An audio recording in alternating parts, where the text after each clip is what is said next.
Tenemos más cerca. Bueno, muy bien. Esto es un trabajo muy breve. Sabía que iba a ser muy difícil para mí para esta época del año tener algo nuevo para presentar, entonces la idea mía era presentar algo viejo, pero después dije no puedo presentar algo viejo, entonces decidí comenzar a trabajar un poco sobre una continuación, en realidad un trabajo que vengo haciendo, y abrir algunos elementos nuevos, para abrir algunos elementos nuevos. Y entonces eso fue lo que hice. En todo caso, bueno, en fin, es un trabajo in progress, claramente, o sea que sus comentarios son muy bienvenidos. El título es Sociabilidad. Y bueno, algunos ya me han escuchado hablar sobre estos temas, o sea que, pero les prometo que tengo cosas nuevas.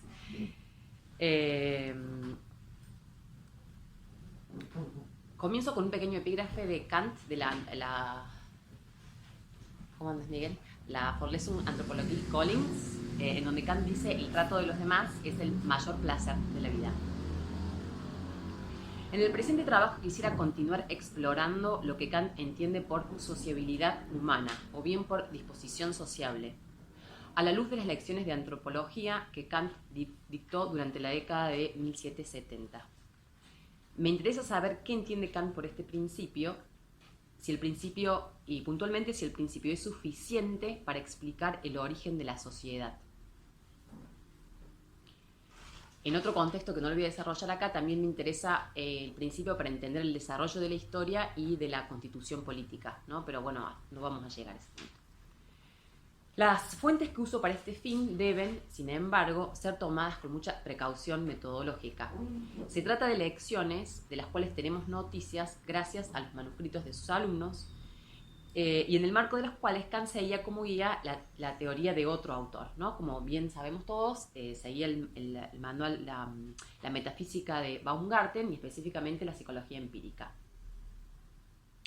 Como, sin embargo, la concepción que Kant tenía de la sociabilidad humana no tiene correlato en la guía que usa, me tomo la libertad para suponer que, en relación a este tema específico, Kant está hablando en nombre propio. En otro contexto, y contra la tesis que defienden una gran parte de los intérpretes, defendí que la sociabilidad humana es irreductible a otros principios. Mostré que el famoso principio de la insociable sociabilidad, que Kant desarrolla en el opúsculo Idea de una historia universal en sentido cosmopolita, implica dos principios que son irreductibles: el de la sociabilidad por un lado y el de la insociabilidad por otro.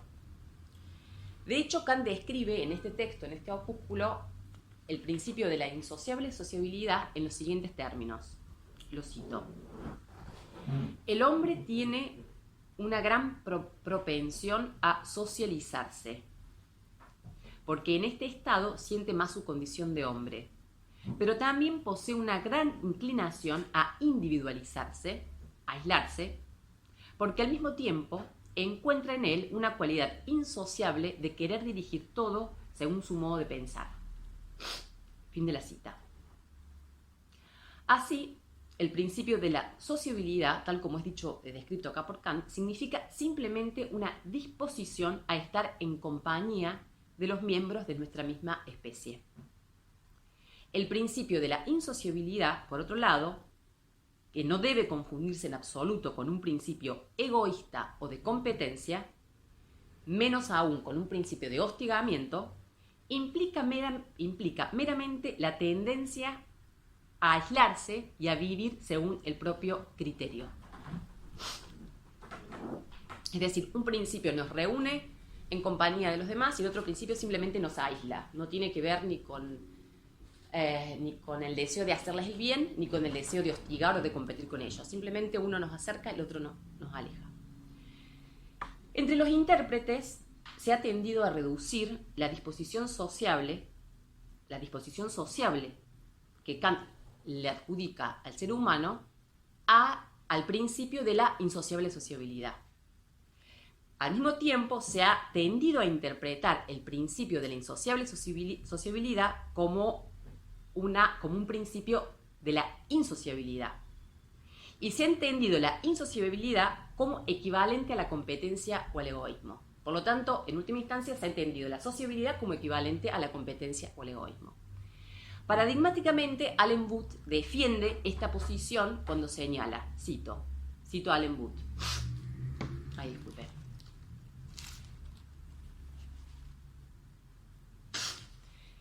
El medio de la naturaleza para el desarrollo de las disposiciones humanas es, en consecuencia, la insociable, esto es, antagónica, competitiva o conducida hacia el conflicto, forma de sociabilidad, puesto que el deseo de superioridad requiere de otros sobre los cuales sentirnos superiores.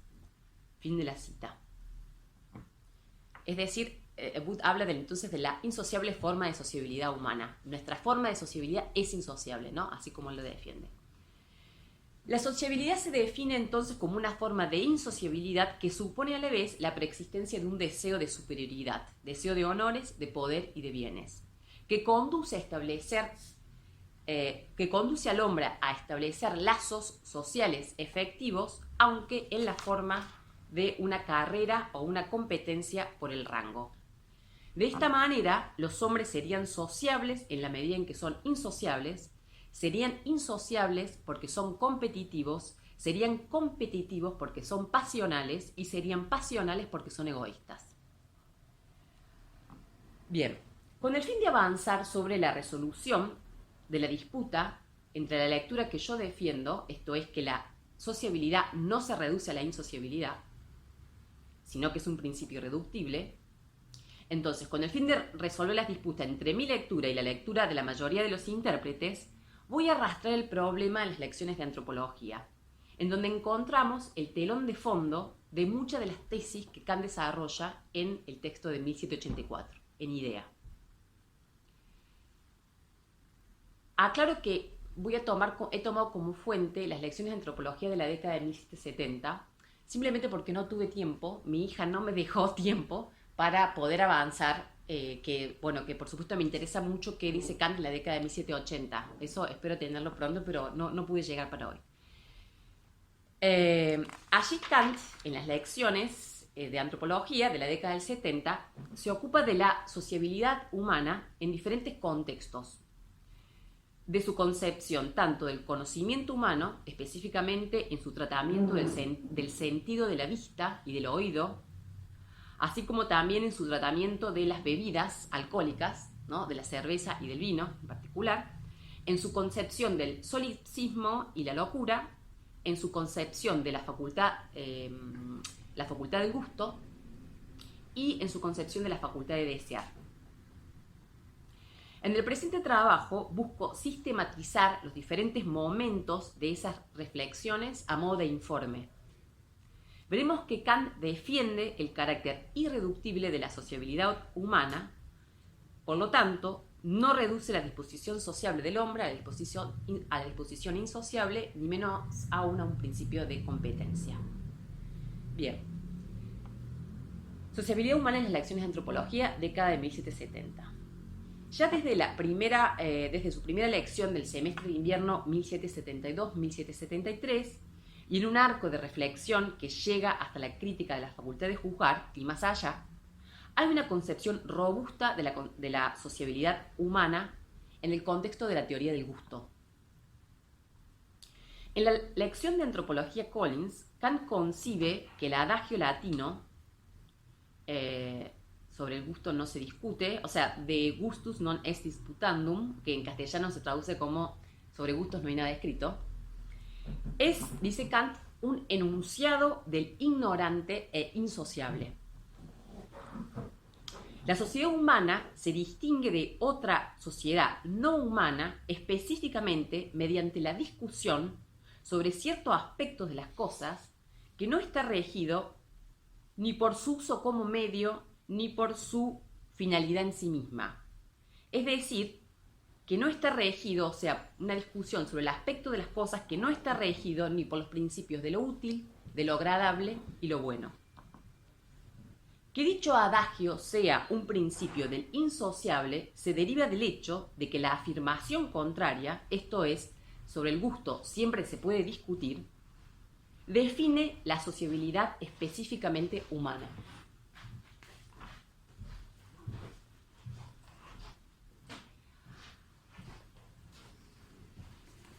a partir de un análisis que hice en otro trabajo, que ya compartí con algunos de ustedes, mostré que hay una relación de implicancia mutua entre gusto y sociabilidad. Es decir, que no solo es cierto que, cito a Kant, todos los objetos del gusto son sociales, esto es, presuponen la sociedad, sino también lo contrario. Toda sociedad, en tanto que humana, se constituye a través del gusto. Kant se refiere a la relación de implicación mutua entre sociabilidad y gusto cuando afirma de manera concisa que los insociables no tienen gusto y los que no tienen gusto son insociables. Esto es, por un lado, el estado de soledad en el estado de soledad no se puede experimentar el gusto. Por otro lado, inversamente, la ausencia de gusto, de la experiencia de encontrar bellos a los objetos, conduce al aislamiento y en última instancia diluye la sociedad en tanto que humana, en tanto que específicamente humana.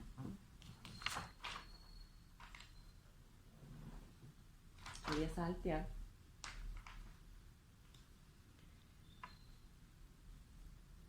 Ahora bien, por esto ya hablé, así que lo salteo. No los quiero aburrir demasiado.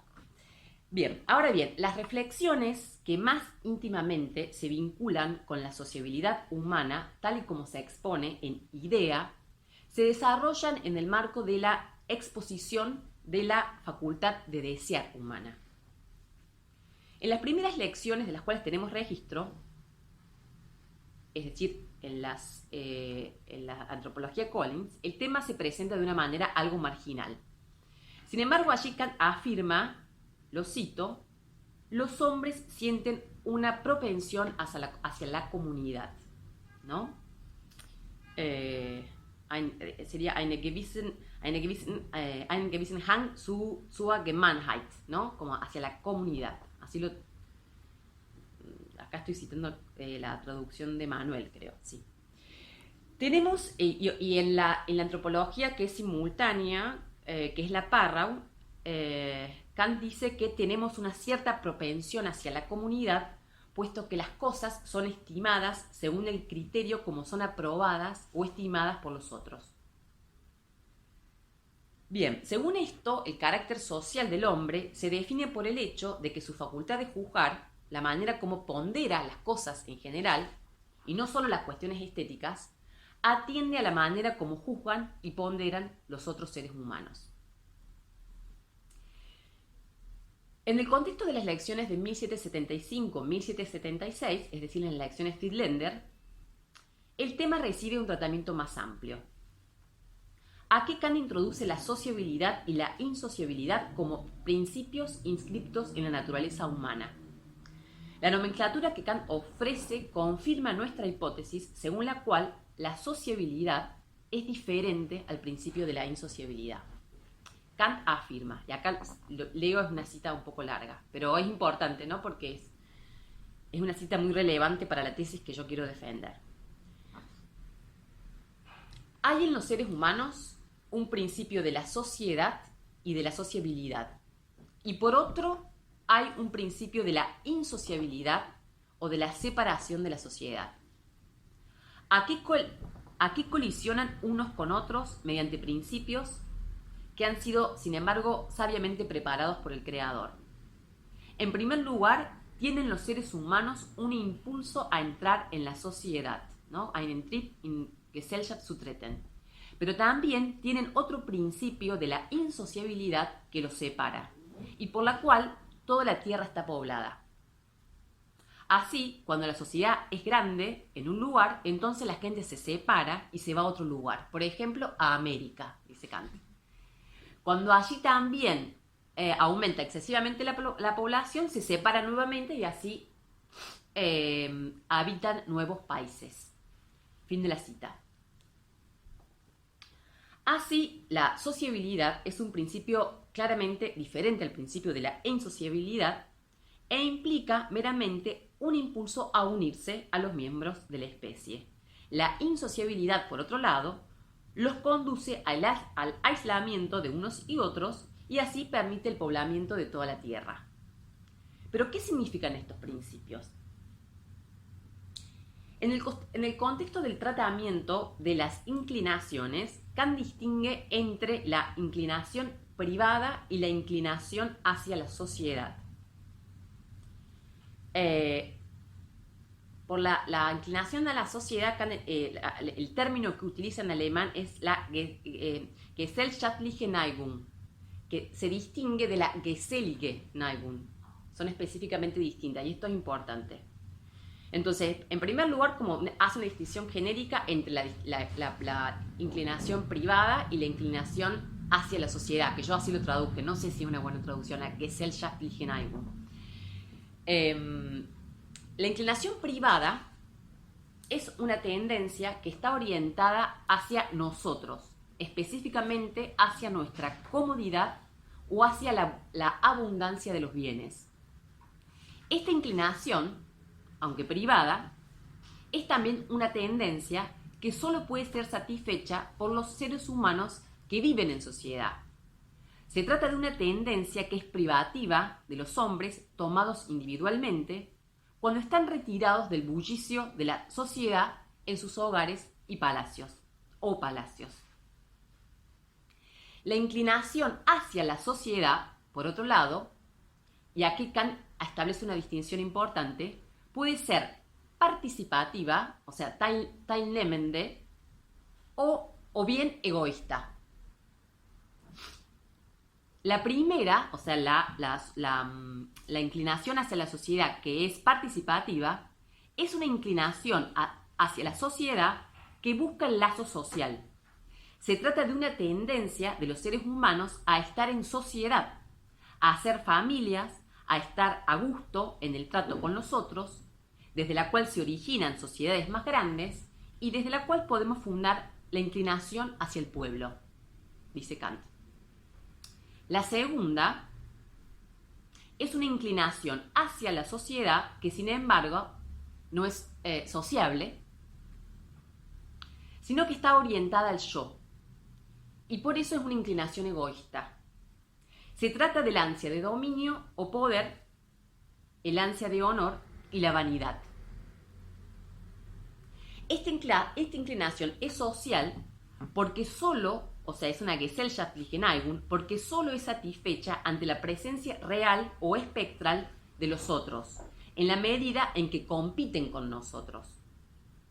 Nos unen a los demás, pero solo para poner distancia con ellos, ¿no? Dice Kant respecto de esta inclinación. La inclinación hacia el poder y el honor no sirve para conectar la sociedad, sino para mantener a los otros en cierta distancia. De esta manera, resumiendo, hay inclinaciones hacia la sociedad que, sin embargo, son insociables.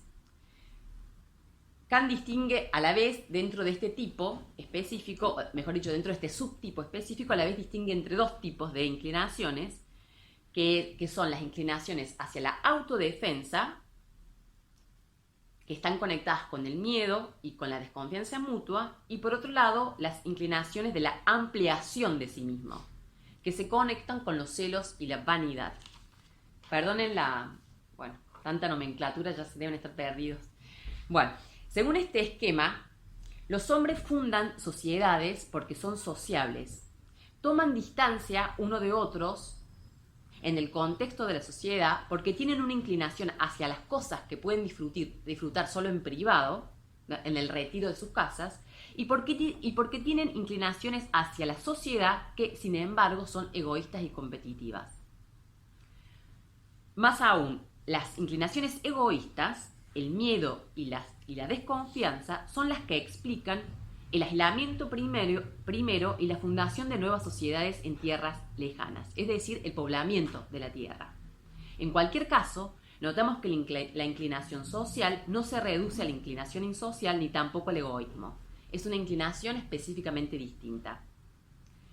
En la lección de antropología, de la cual tenemos registro inmediatamente siguiente, o sea, de 1777 a 1778, ya estoy terminando, o sea, en el manuscrito Pilau, nos encontramos con una tesis aparentemente opuesta a la que defendemos, sin embargo. Bien comprendida, sin embargo, explica el malentendido que se ha producido en este asunto y por el cual se ha defendido que la sociabilidad humana se reduce a la insociabilidad. Allí dice Kant que, cito, el éxito más destacado que tuvo el mal de la insociabilidad fue el origen de las sociedades civiles. Lo repito, el éxito más destacado que tuvo el mal de la insociabilidad fue el origen de las sociedades civiles. Parece ser lo contrario de lo que yo vengo defendiendo. Ahora, esto no significa que el origen de la sociedad o de la sociabilidad sea la insociabilidad. Sociedad civil no significa en este contexto lo mismo que sociedad en general. Las sociedades civiles en este contexto son equivalentes al Estado. El origen del Estado exige, al menos como uno de sus principios, el principio de la insociabilidad. O mejor dicho, una inclinación a la sociedad que es insocial, es decir, el egoísmo. Pero la sociedad en cuanto tal tiene por principio la mera tendencia a vivir en compañía de los demás. En resumen, según hemos podido constatar en las lecciones de antropología de la década del 70, Kant ofrece una concepción robusta de la sociabilidad humana, tanto en su concepción del gusto como en su concepción de la estructura de la facultad de desear. A la luz de estas fuentes, no es posible defender que la insociabilidad, entendida como egoísmo, sea un instrumento privilegiado para entender la sociedad humana, tal como Kant la entendía. Esto es, según defiendo, se desprende del texto Idea y de las lecciones de antropología dictadas a lo largo del... esto es lo que, según defiendo, se desprende de esta fuente, ¿no? Por supuesto que esto deberá confirmarse con nuevas fuentes. Y eso es lo que traje para ustedes hoy. Muchas gracias.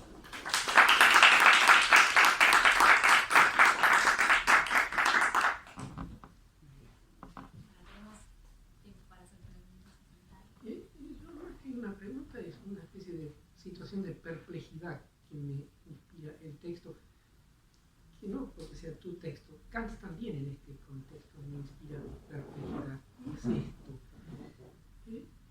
Está bien entender las tendencias hacia la sociabilidad o contra o el egoísmo, la necesidad de compañía, como momentos de respuesta a la pregunta que es el hombre, o aspectos de la respuesta a la pregunta que es el hombre. Pero también es inevitable entenderlos como comprobaciones empíricas de psicología o psicología social, si se quiere. Y no lo encuentro suficientemente distinguidos estos dos aspectos, ni en tu texto, ni en el de Kant tampoco. Siempre me sentí la necesidad de trazar una línea clara, divisoria. ¿Esto es una observación empírica o es una observación acerca de las condiciones de posibilidad del Estado, de la vida civil? Y puede ser una cosa como puede ser la otra y siempre me quedo en el aire y no sé cuál de las cosas. Bueno, no, eso es, por supuesto que es sujeto de debate. Yo creo que no son observaciones empíricas, sino que creo que son explicaciones del comportamiento empírico del hombre. Tiendo yo a leerlos así, ¿no? Porque efectivamente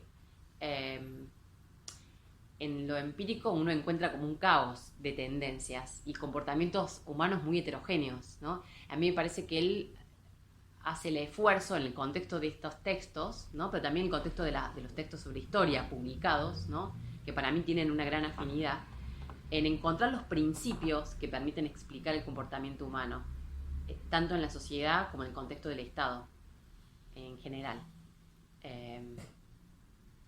Yo objetaría que es un material empírico. Pero entonces no son solamente dos modos de interpretar, sino ahora tres. Uno es el material empírico, otro es las condiciones de posibilidad de la vida civil, de salir del estado de naturaleza, y otro es este que estás tratando ahora, que es algo así como una explicación inductiva del material empírico.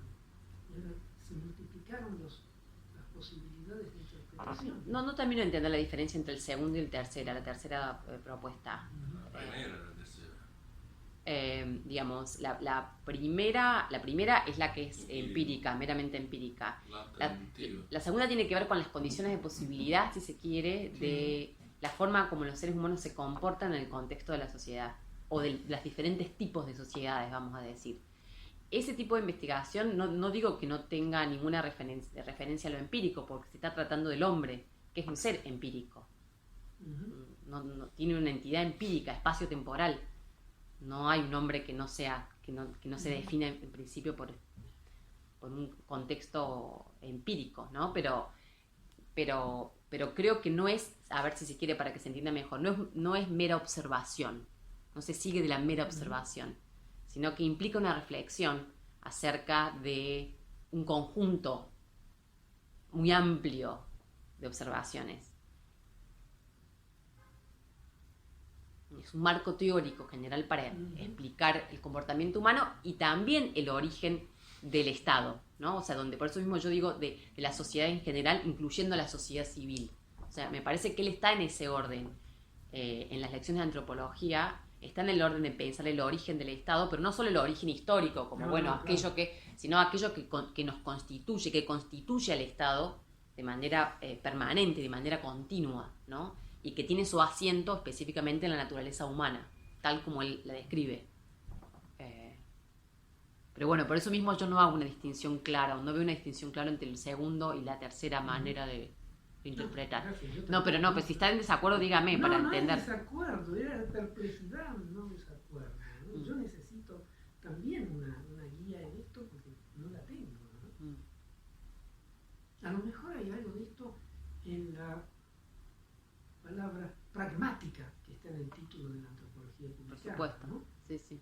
Pragmática quiere decir cómo me desenvuelvo con los otros, cómo hago para no ser aplastado o no ser o integrarme correctamente con los otros. Bueno, ¿sabes de cuánto es la antropología de Knigge? No, la verdad que no. Es más o menos de la época, pero no sé si es anterior o posterior. Okay. Fue el libro del siglo XVIII sobre antropología pragmática, ¿no? No, pero no lo conozco el texto. No, nada, eso. Está bien.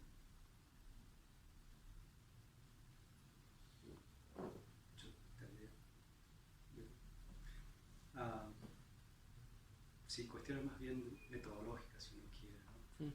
Me pareció muy interesante tu intento de rescatar la antropología para responder a un texto que es tardío de los años 80, ¿no? Pero al mismo tiempo me preguntaba si los registros no son distintos. Está claro que la idea, lo que hace Kant es trabajar con la idea de teleología de la naturaleza, ¿no? Mientras que las lecciones de antropología trabajan en un nivel pragmático.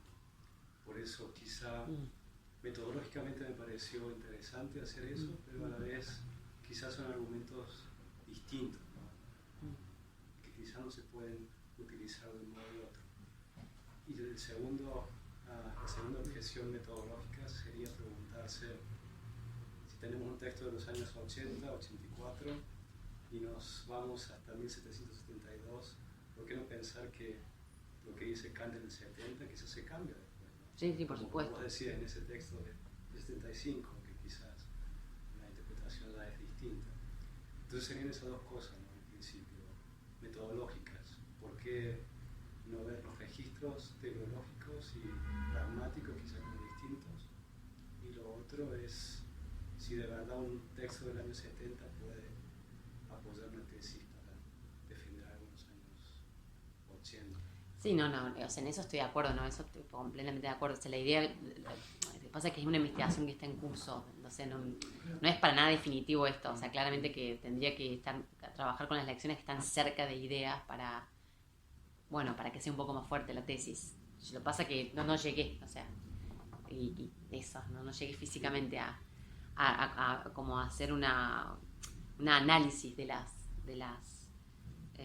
lecciones que son contemporáneas de ideas, y tenía la expectativa de hacerlo, si no podría haber empezado directamente con la década del 80, ¿no? Si sabía que no iba a poder llegar hubiese sido más útil, pero bueno, esa es la situación.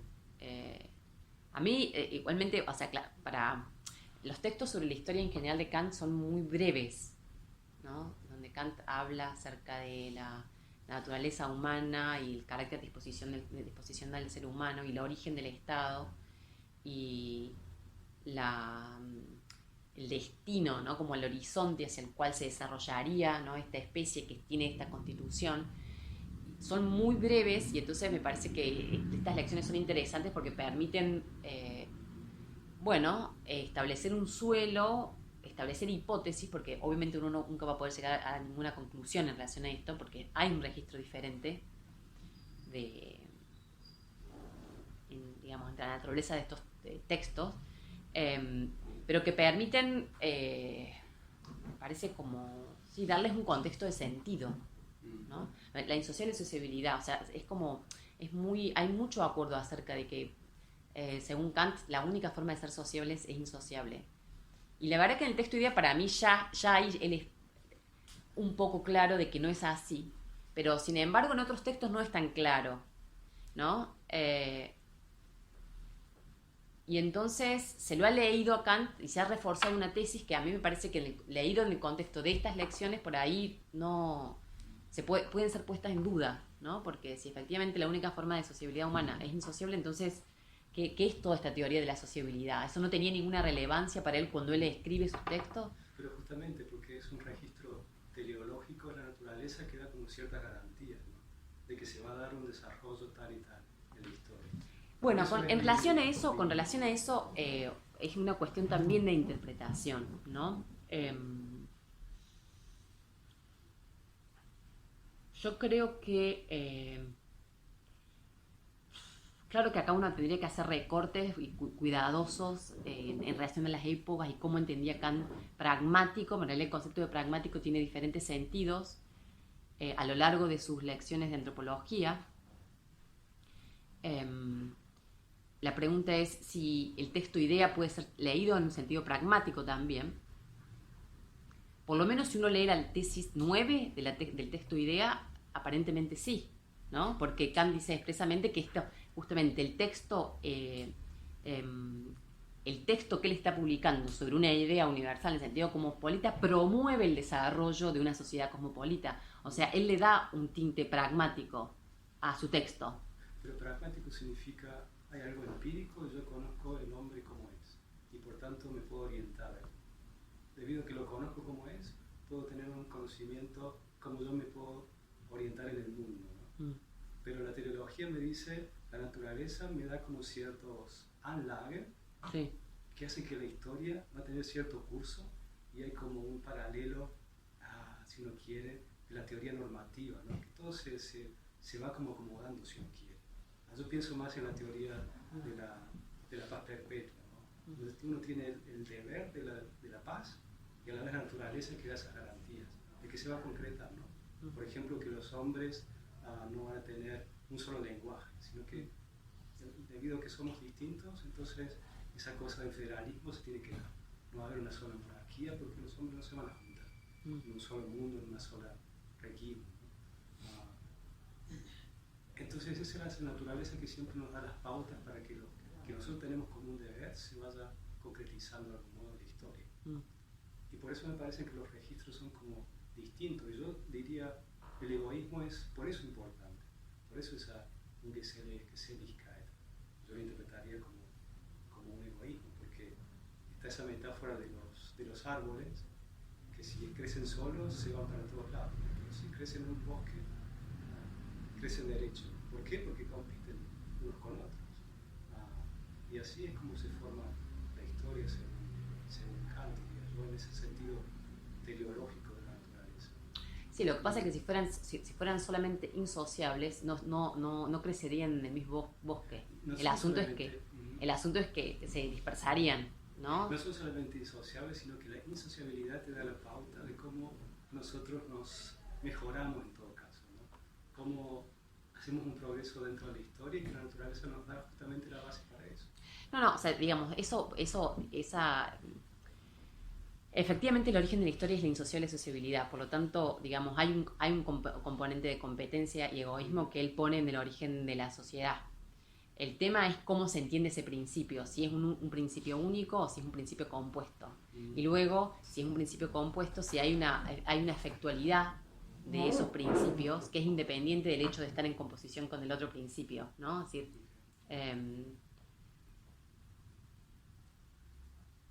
o sea, es todo un conjunto de cosas. O sea, con respecto al carácter metodológico, que era el primero que decías, porque en realidad, a ver, no es que... son cuestiones que son para revisar efectivamente, pero haciendo como...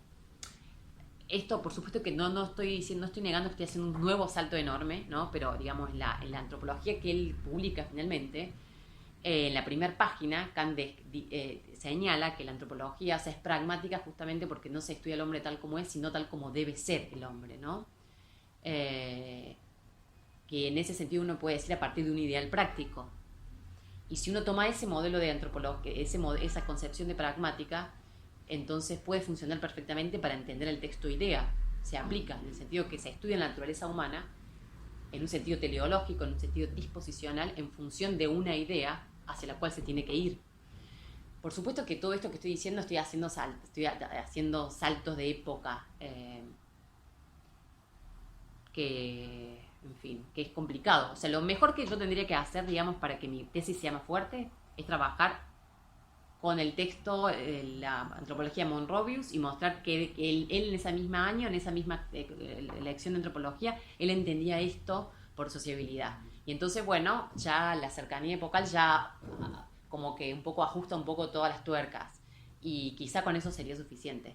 Pasa que, bueno, yo estoy en eso y estoy ahora elaborando, esto no es un trabajo definitivo, pero yo sigo insistiendo igualmente que las lecciones de antropología son útiles para entender el texto idea. Me parece que más allá de que tienen una finalidad distinta, que son clases, uno es antropología, el otro es historia, yo no las separo. A mí me parece que las tesis son muy similares, está trabajando con materiales muy parecidos, con los mismos conceptos.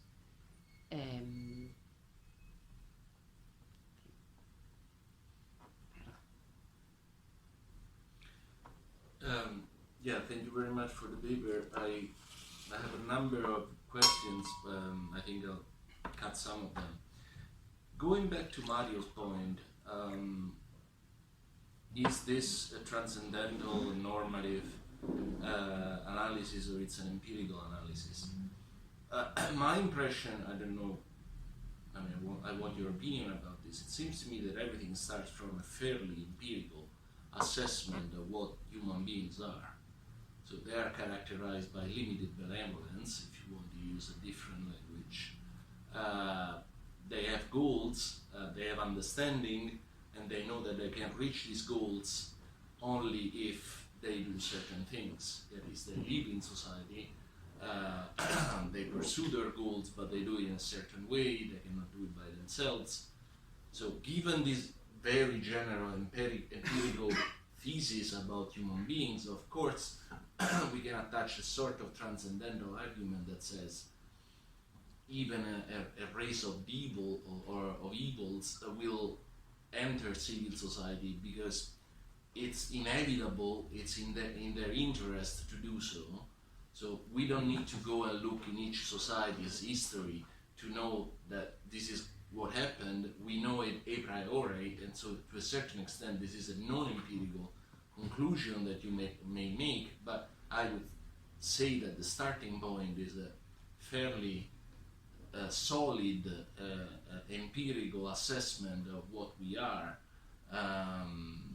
Otherwise it's difficult even to give credibility to the transcendental argument. So that's the first point. The second point doesn't relate so much about the paper that you presented today, but about what you said is in a different work that you have done, which unfortunately I'm not familiar with.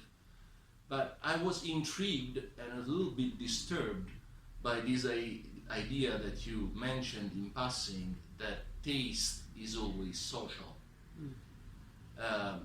Maybe it's just a terminological issue. I mean, I concede that taste is social in the sense that there is the presupposition that this is not just my judgment about this beautiful object or ugly object.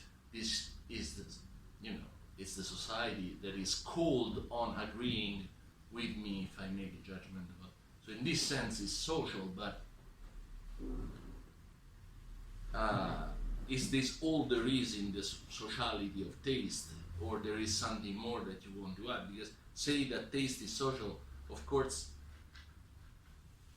invites to things very non-Kantian things, such as it depends on the kind of societies we are talking about. It depends on the aesthetic traditions of that group of people, which is different from the aesthetic traditions of another people, or it depends on socio-economic conditions of the society, a sort of proto-Marxist analysis of taste. So it seems to me that saying that taste is social should be qualified in order to avoid this kind of misunderstandings. Third and last, on your paper, I think I agree with you that sociability and non-sociability should not necessarily be reduced to egoism and the opposite of egoism. From a purely conceptual point of view, you can be extremely egoistic in the most social elements of your life.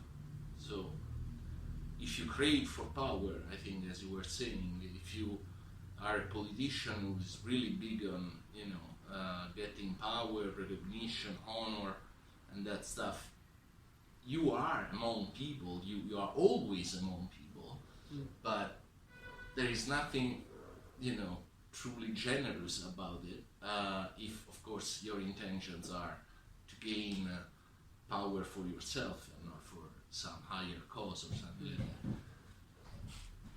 Conversely, people who are very isolated can be very generous. And we can think of some sort of religious heroes who live secluded from societies, but that they have in them the most pure feeling for other human beings, for the suffering of other human beings. They are saints, but they live alone. So I agree with you that these two principles cannot be reduced to egoism, but I would like to hear more, because maybe it was the Spanish, I don't know, but I didn't understand what is your alternative reading of sociability and non-sociability. If they are not to be reduced to egoism, what else is there? Okay. Well, let's see. First of all, yes, I do agree that these anthropological lectures are not about transcendental are not transcendental in research, investigation in general. No, they don't have a transcendental dimension. And I would say that this is because the object is an empirical object. So they and they want to explain its behavior. That's why, yes, there is obviously a leg that is empirical. Just the starting point is empirical, but I think that they try to explain the empirical. So this principle, I would say, they are explanatory. They want to explain what is empirical, and from that point of view, they are not empirical themselves. That is what I want to say. Like any normal science, empirical science explains phenomena. Yes. Right. So exactly. There is nothing transcendental about it. Exactly. Yes, I didn't use the term transcendental. I think it's very complex because this is exactly, they want to explain the empirical, but at the same time they have a practical aim also, this pragmatical aim, which sometimes means that they have to be useful for people to for interaction with other people. Sometimes it means that this empirical phenomena must be explained by the idea of what men have to be. Have to be. That's why pragmatical is a very difficult idea, but still it is intrinsical to this discipline, this pragmatical thing. So, and this is a characteristic very how to say, very singular to anthropology, not to other kind of sciences. This pragmatical component. So yes, that is what I would say in first place.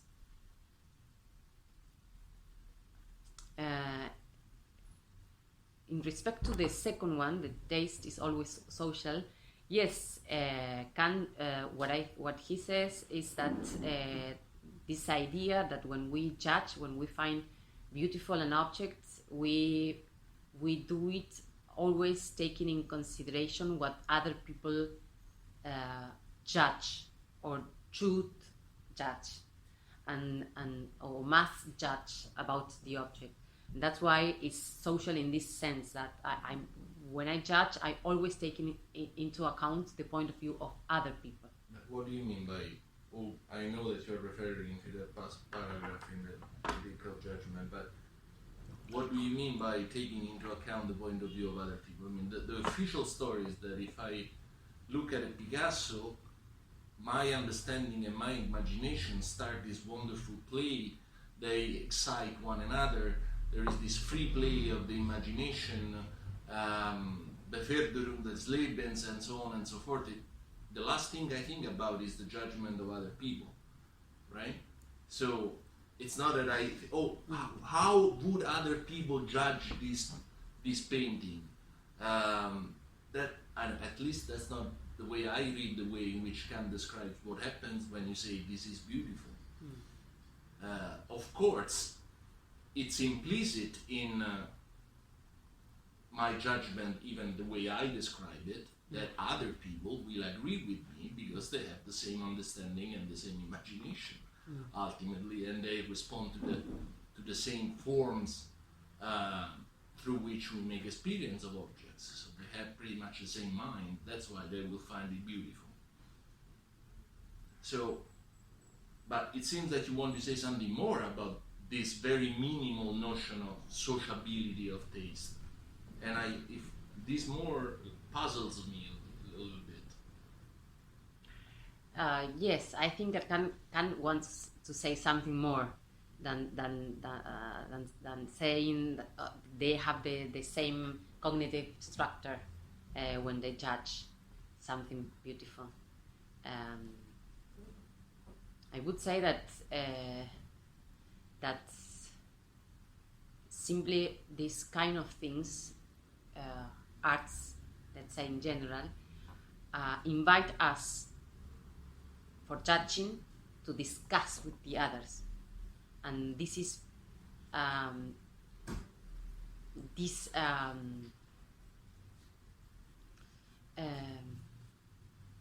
this aspect of the object that made us discuss with the others are part of our judging that object. That is, we are interested in knowing what the other people think about, or what they feel or they judge when we judge the object. But don't you think this is the outcome of the fact that you will never be able to capture the beauty of the object through a concept? So this idea of we are always invited to discuss could be just a consequence of the fact that the experience of the beautiful is so great, among other things, because it's infinite.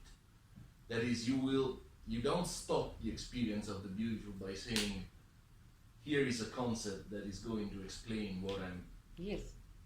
So That's an aspect, because you don't have neither have a concept of the taste of the ice cream, but still you don't need to discuss forever if you like or you don't like the chocolate. Yeah. So, but there is an aspect of the object that is not the taste in the sensitive way of understanding that made us discuss with the others, and I would say that is exactly what he means when he says that taste is social. So not to find the confirmation No. of your assessment of the object, but to share this experience of having, you know, your imagination and your understanding triggered in this very special way that you may, which is what happens if you go to a museum. I think it's what there happens. is a moment in which you want to look at the thing on your own and you want to experience before a beautiful painting, but then you also want to discuss. Yes, and that's a very important moment of judging aesthetically. When we talk with the other about the picture, when we talk with the other about the film, that is that is not something external to judging aesthetically. That is an intrinsic moment. That is, I would say, that's the most important. I disagree with this, but okay, fine. I understand what you mean. Yes, that is what I. Dani, You want to say something on this topic? Okay. Maybe you can disagree on the theory, but I think Kant is very clear about the interest in taste. That the interest in taste itself is socially, because I don't know if it's in which of his lecture it is where he says Robinson Crusoe wouldn't have any interest in taste. None of it. You could hang the whole island full of Picassos and you wouldn't look at it. It wouldn't be interesting for him because he's alone. That's, in some way, it's Kant's theory. May I include something? Yes. Okay. In English, Spanish? English. Okay. So I like it very much. I have a couple of questions, but I will try to join the conversation, so I would choose one of them. Okay. So I think, did you consider to compare it with Rousseau, for example? Because these two problems that we are discussing somehow, the taste on one hand, the development of taste, and the development of this principle of insociabilidad, how should I say that in English? Unsociability. Unsociability. Unsociability. Okay, so these two principles actually in Rousseau they work somehow together, because the development of art, dance, and so on are a counterpart or are an element of this principle of unsociability. I join the others not in the civil state, before the civil state, even before the civil state. Yes. I meet with the others and I start to compete with the others there, and that is the origin of dance and painting. I'm painting my face and trying to put nice clothes so I impress the others and have a bigger range in this kind of society previous to the state. So I think these two things go together somehow. This social kind of aspect of the taste, and the other part is this impulse or this principle against sociability. They somehow work together. I don't remember how Rousseau explains the other principle, the sociability. That's the I problem. I don't remember that. The unsociability, you know, I think I should see, you know, the sources. That's read the sources, but what I mean. Rousseau has a problem to explain sociability, exactly. Because his starting point is unsociability, but in a very Kantian sense. That is, in the state of nature, men live alone. So they have this. They feel comfortable when they are not in companion with other people. that doesn't mean that they are competitive or egoist or something. No, they are free and they live in nature and they don't want to see anybody. That's why I mean there is a second principle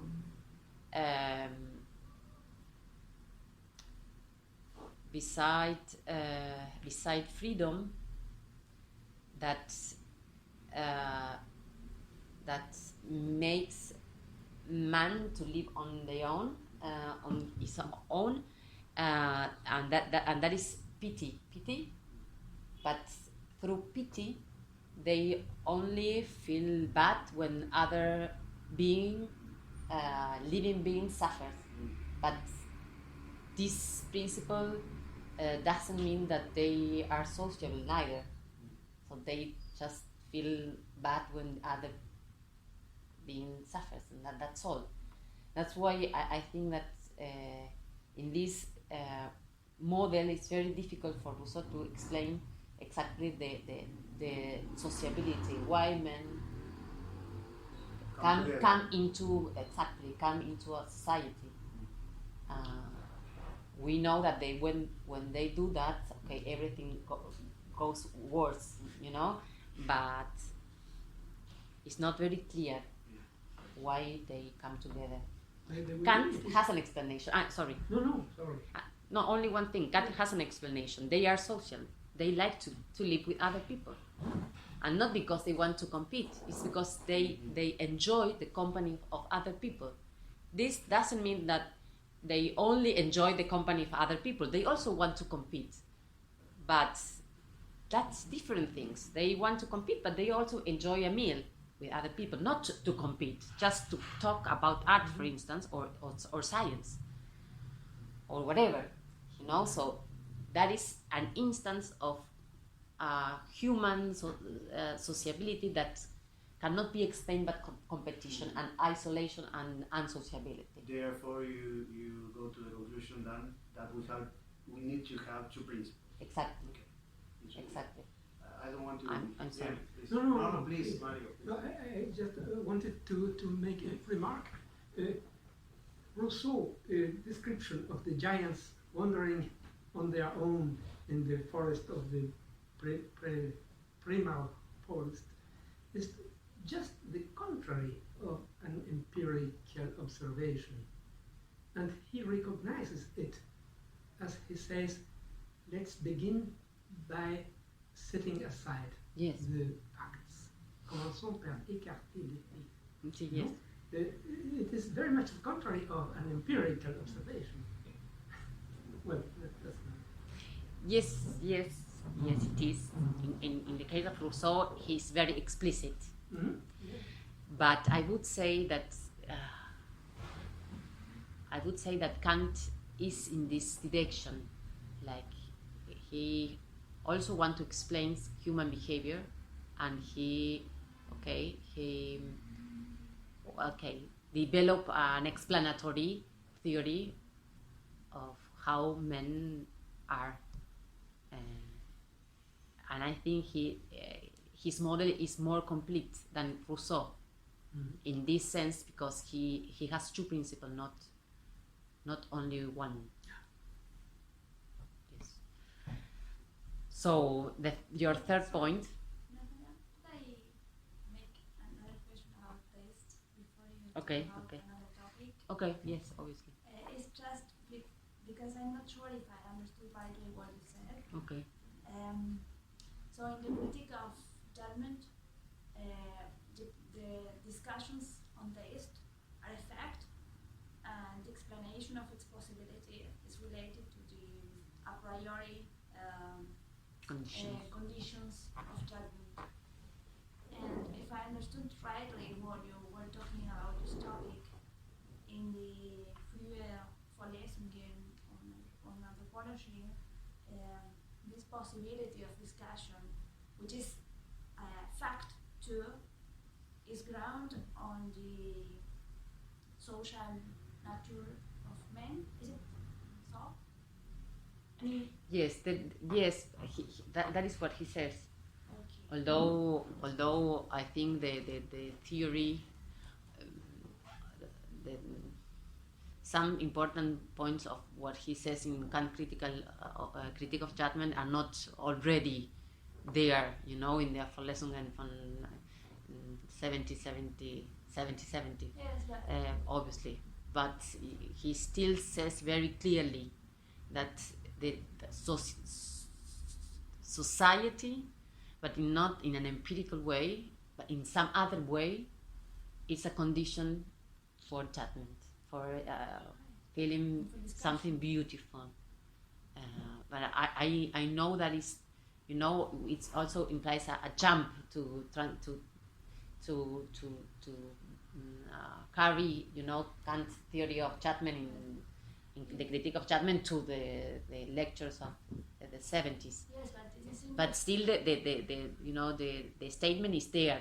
So the taste depends on society. When we are isolated, we cannot feel something. We cannot judge something beautiful. I find it interesting because it isn't something that is on the object, but it is something that is subjective, like this nature of man, of the subject that is judging, and it is something that is related with our possibility of being with other people, and something that is common on all humanity. I think that the distance between this and the power of judgment is, of course, very big, but it's not so big as it was in the 60s when there was something in the object.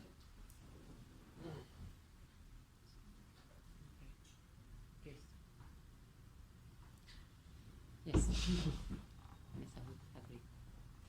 So your third point about you said that the politician could be very competitive, very egoist. So the politician, by the politician you mean someone who is very social, paradigmatically social, and an isolated man could be a very good man. He could have a very sophisticated sense of good, of being good, and I would agree with that absolutely, because there is at least two senses for being social. One is taking into using, you know, the terminology of the Friedländer Verlesungen. He says he distinguished between the gesellschaftliche Neigung that are unsocial. So that is the politician, paradigmatical the politician, that they need for society, for being better, for command. They are very social men in very clear sense. But you know, I have another sense of being social which is not competitive, and that is this gesellschaftliche Neigung, that is gesellig. And this way of being social is not the way that politicians are. So explain another kind of human behavior, not the politician one. Being social, this is very important to clarify why an isolated man could be good. Because being social doesn't mean, in my hypothesis, of being good at all. You can enjoy very much to have a meal and not being a good man. So that's why you can have one thing and not have the other. Exactly. Yes, an isolated man could yeah. So far he has reason. He can have a very sophisticated sense of being good, but still yes, he. And you want to say, just to understand the basic of your thesis, you want to say that this tendency in human beings that is social in the sense of not necessarily being moral or generous, but at the same time is also distinguished from anything that has to do with egoism, pursuit of one's own interests, and so on and so forth, is an independent principle for Kant that is necessary to explain the existence of society. Yes. Okay, good. Yes, exactly. Just so I'm sure they understood you. And I agree in this case. Okay. Hay una pregunta más de Okay. ¿Hay tiempo? Sí, porque Quizás insistir un poco con cosas que ya te preguntaron, pero capaz que estoy agregando algún elemento más que puede servir para que sigamos pensando el tema. bueno. Yo también tuve la misma inquietud que te planteó Mario y Luigi Calanti sobre el nivel de la investigación, pero yo no me lo preguntaba en otro sentido. Bueno, tal vez es el mismo, no sé. Yo lo planteo y cualquier cosa me corrigen. Me lo preguntaba en qué sentido a estas cosas que vos presentaste, principio de sociabilidad y principio de insociabilidad, se las puede llamar principio, ¿no? Porque esa pregunta tiene que ver también con el método de la investigación. Por ejemplo, yo me lo preguntaba de varias formas esta pregunta. ¿De qué forma podemos hacer una investigación que parta de la presunta naturaleza humana?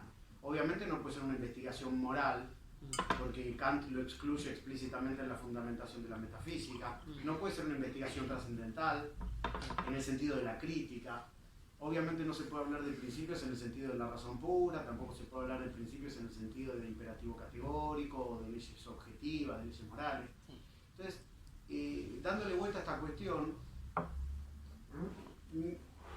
no sé si vos te lo detuviste a pensar y tenés alguna hipótesis. La única hipótesis que a mí se me presenta, que se me ocurrió ahora, tal vez está mal, plantearlo en términos de juicios reflexionantes, ¿no? Como partir de hechos, intentar ir a algo universal.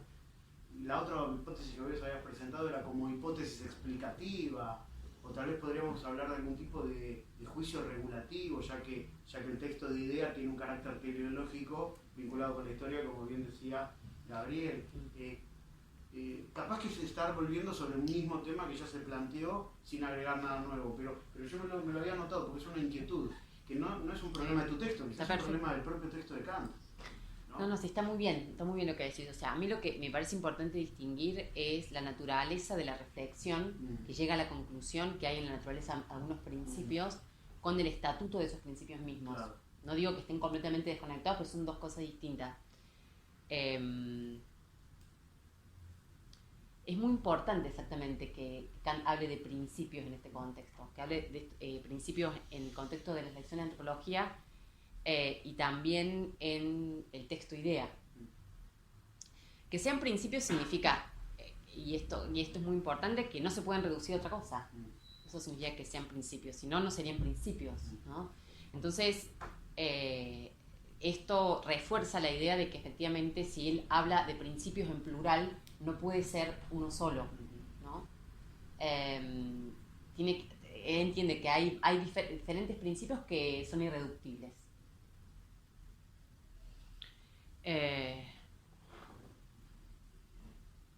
Al mismo tiempo, justamente porque él concluye que hay ciertos principios que explican la naturaleza humana, me parece que eso apunta me parece que muestra que no es meramente empírico lo que él está haciendo, sino que él, en fin, por supuesto que depende en última instancia de la observación, y más que de la observación porque no es que él lo observaba, ¿no? Él no hacía registro, sino que él leía de teatro, leía de poesía, leía de antropología, leía de geografía, es decir, estaba como muy informado acerca de lo que otros hombres decían de la naturaleza humana, y en función de eso trata de encontrar, a partir de una reflexión efectivamente, sí, reflexionante, ¿no? En la medida que el punto de partida es un particular, una reflexión reflexionante que asciende hacia los principios,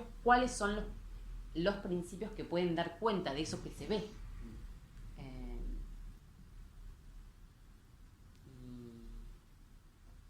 bueno, estos son, me parece que son las lecciones de antropología. Yo creo también que que los opúsculos de la historia también tienen como esta idea de que él intenta dar cuenta depende también del objetivo particular de cada lección, ¿no? Pero cómo es la naturaleza humana y hacia dónde va la naturaleza humana, ¿no?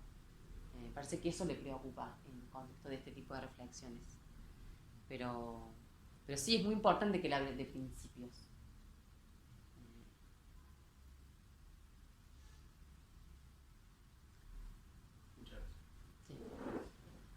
Quiero que te enojes, pero habla de principios en plural en el texto de la idea cuando habla de la universalidad, habla de dos principios. Sí, habla de principios. Se habla en plural. Por eso, es decir, a veces habla en plural, a veces en algún momento habla de la insociable y sociabilidad como en singular. Y por eso genera tantas confusiones igual, ¿no? O sea, por supuesto que es un término que está en disputa y no es que todo me da la razón a mí, porque si no... Claro. Pero habla de dos disposiciones. Habla de la disposición sociable y la describe de una determinada manera, y habla de la disposición insociable y la describe de determinada manera. Y la otra pregunta que yo tenía, me acordaba, el puesto que le da Kant a la guerra, ¿no? Así uno lo compara después con la paz perpetua. A la guerra. ¿No? Y que la guerra parece tener ahí un significado positivo, ¿no? Como después en el texto de la paz perpetua. Por eso, si uno quiere deconstruir esa idea de egoísmo, que vos intentás, quizá también sería un punto ver cómo hay que deconstruir también esa idea de la guerra, ¿no? Porque si no, no tendría un sentido positivo tal concepto. Habría que ver cómo se pueden conjugar las dos cosas ahí, de algún modo. Sí, lo que pasa es que, o sea, en el texto ya está, o sea, digamos, si bien son dos principios que son irreductibles, funcionan en el mismo ser humano, funcionan en la misma subjetividad. Entonces, nunca, en la teoría se pueden separar, en la práctica no se pueden separar, funcionan juntos, y eso hace que tengan consecuencias específicas por el hecho de que están juntos, ¿no? O sea, cuando trabajé el concepto específico de insociable sociabilidad, o sea, una de las conclusiones a la que llegaba era que si los hombres fueran exclusivamente insociables, vivirían en el aislamiento, o sea, serían el hombre de naturaleza rusoniano, ¿no? Y si los hombres fueran exclusivamente sociables, estarían todo el día conversando y no producirían cultura, no comenzarían la historia, digamos, ¿no?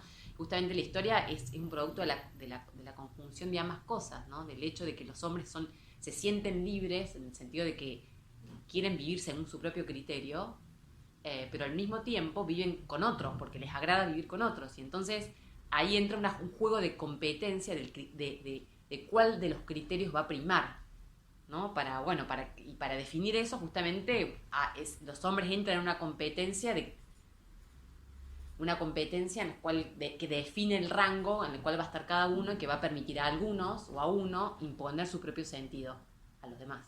Entonces ese como vendría a ser como el esquema que permite explicar la competencia y el desarrollo, el origen de la historia y el desarrollo de la historia. Sí, efectivamente la guerra tiene una función en texto idea en el desarrollo histórico hasta un cierto punto, porque si no, es decir, ex hipótesis es pensable un estado de paz mundial, ¿no? Tal, al menos si se cumplen todas las condiciones, que son muy difíciles o inclusive imposibles de cumplir, tal como él lo dice, pero en principio es formulable un estado mundial en donde los estados no entran en guerra entre sí, digamos, ¿no? Eso ya está claramente expuesto en el texto del 84.